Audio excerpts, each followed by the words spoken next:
Nah, selanjutnya Anissa dan pemirsa sekalian, mantan Menteri Agama Yakut Khalil Qumas akan menjalani sidang pra-peradilan di Pengadilan Negeri Jakarta Selatan. Ya, langkah ini diambil Yakut untuk lepas dari jeratan tersangka yang ditetapkan KPK pada kasus dugaan korupsi kuota haji periode 2023-2024. Usai ditetapkan sebagai tersangka oleh KPK di kasus dugaan korupsi kuota haji, mantan Menteri Agama melawan dan menggugat status hukumnya sebagai tersangka dengan mengajukan pra-peradilan. Yakut Khalil Qumas bersama dengan kuasa hukumnya sudah tiba di Pengadilan Negeri Jakarta Selatan sejak pagi tadi. Ya, adapun pemirsa, sejatinya sidang pra-peradilan yang dijadwalkan digelar pada pukul 10 tadi harus ditunda, namun saat ini tadi kami dapat informasi bahwa sudah selesai. Karena penundaan sebelumnya ini pihak KPK tidak hadir di dalam persidangan. Ya, diketahui Yakut telah ditetapkan sebagai tersangka kasus dugaan korupsi kuota haji oleh KPK. Kasus korupsi kuota haji ini terkait pembagian tambahan 20.000 anggota jemaah untuk kuota haji 2024 atau saat Yakut Khalil Qumas menjabat sebagai Menteri Agama. Lembaga anti rasuah itu mengklaim penetapan status tersangka Yakut sudah sesuai dengan prosedur.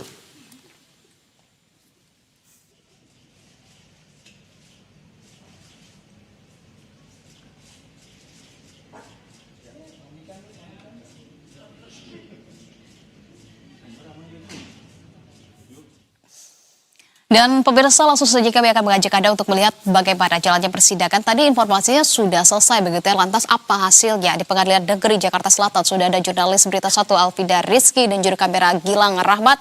Selamat pagi Alvida, ada Anissa dan juga Rolando di studio.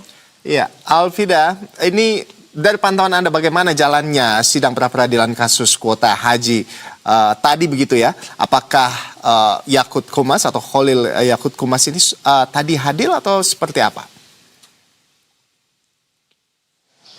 Selamat siang, Ado, Adisa dan juga pemirsa. Memang benar sekali, Adisa, bahwa Pengadilan Negeri Jakarta Selatan pada hari ini memutuskan untuk menunda sidang perdana pra-peradilan yang diajukan oleh ex-Menteri Agama Yakut Khalil Qumas terhadap Komisi Pemberantasan Korupsi.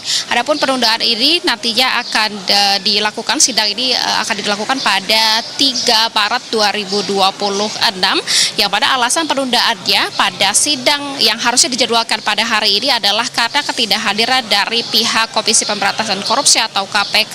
Nah, sebelumnya sendiri sidang dijadwalkan akan berlangsung pada hari ini pada pukul 10 waktu Indonesia Barat.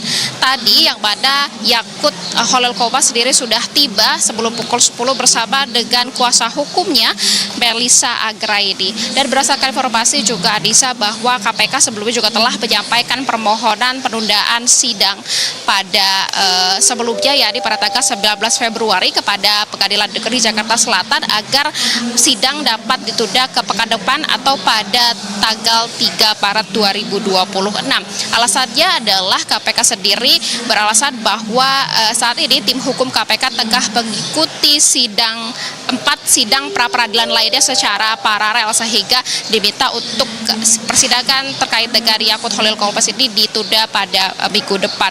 Adapun pra-peradilan yang diajukan oleh ex-Menteri Agama Yakut Khalil Qumas sendiri ini berkaitan dengan penetapannya sebagai tersangka dalam kasus dugaan korupsi pembagian kuota haji tambahan periode 2023 sampai dengan 2024. Sebelumnya gugatan ini telah diajukan oleh ex-Menteri Agama Yakut Khalil Qumas kepada PN Jaksel pada 10 Februari 2026 untuk menguji sah atau tidaknya penetapan dirinya sebagai tersangka terkait dengan kasus dugaan korupsi kuota haji ini. Kemudian juga pada tanggal 8 Januari memang sebelumnya dari KPK sendiri sudah menetapkan 2 tersangka terkait dengan kasus ini. Selain dari ex-Menteri Agama Yakut Khalil Qumas, ada juga staf susnya yakni Gus Alek, yang mana keduanya dijerat dengan undang-undang tipikor terkait dengan kerugian negara sebesar lebih dari 1 triliun rupiah. Kemudian juga terkait dengan penundaan persidangan hari ini dari kuasa hukum ex-Menteri Agama Yakut Khalil Qumas tadi menyampaikan bahwa pihaknya merasa kecewa dengan ketidakhadiran KPK pada persidangan hari ini, karena sebelumnya KPK sendiri menyatakan akan siap untuk menghadiri sidang pra-peradilan dan akan menghargai pra-peradilan yang diajukan oleh ex-Menteri Agama Yakut Khalil Kopas. Meski demikian, dari kuasa hukum sendiri menantikan kehadiran dari pihak KPK pada persidangan pekan depan. Anissa, Ando, kembali ke Anda. Baik, Alvida Rizky melaporkan langsung dari Pengadilan Negeri Jakarta Selatan. Kita nantikan begitu ya, Ando, nanti akan dilaksanakan kemungkinan pada pekan depan jika sesuai dengan 3 jadwal. Maret ya? Iya. Keduanya dapat hadir begitu ya. Nah, terima Baik. kasih kalau begitu Alvida bersama dengan juri kamera Gilang Rahmat. Selamat kembali bertugas.